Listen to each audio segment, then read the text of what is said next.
Labdiena, čia kalbėsiu apie krepšinio taisykles ir krepšinio taisyklių interpretacijas. Ir šiandien biškį pakalbėsiu apie 5 skyrių.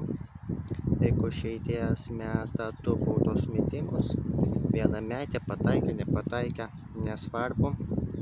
Ir teisėjas pamato, kad tas žaidėjas, kuris metė baudos metimus, vieną baudos metimą, kraujuoja. Tai tas žaidėjas, kuris metė baudos metimus, turi būti pakeistas kitų žaidėjų, o tas žaidėjas, kuris jį pakeitė, turi mesti antrą baudos metimą.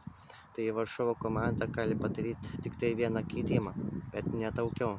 Jeigu jie nori, gali keitimo ir nedaryti. Bet čia galioja tik tai, kai traumos vyksta. Tarp baudų metimų galima padaryti keitimą tik tada, kai trauma vyksta arba kuris žaidėjas kraujuoja, bet paprasto keitimo tarp baudų metimų daryti negalima. Tarkim, kitas pavyzdys, žaidėjas meta 2 baudos metimus, vieną metė, pataikė, nesvarbu. Ir teisėjas pamatė, kad gynėjas šiuo metu kraujuoja. Tai tas gynėjas yra keičiamas kitų žaidėjų ir varžovo komanda gali keisti vieną žaidėją, jeigu nori.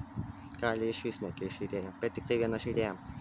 Arba tarkim kitas pavyzdys, žaidėjas meta 2 baudos metimus, vieną metė, ten nesvarbu, pataikė, nepataikė.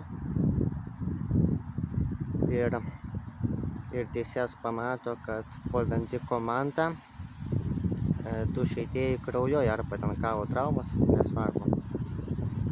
Tai ir varžovo komanda gali daryti keitimus, jeigu nori, bet gali daryti keitimus tik tai 2, bet ne daugiau.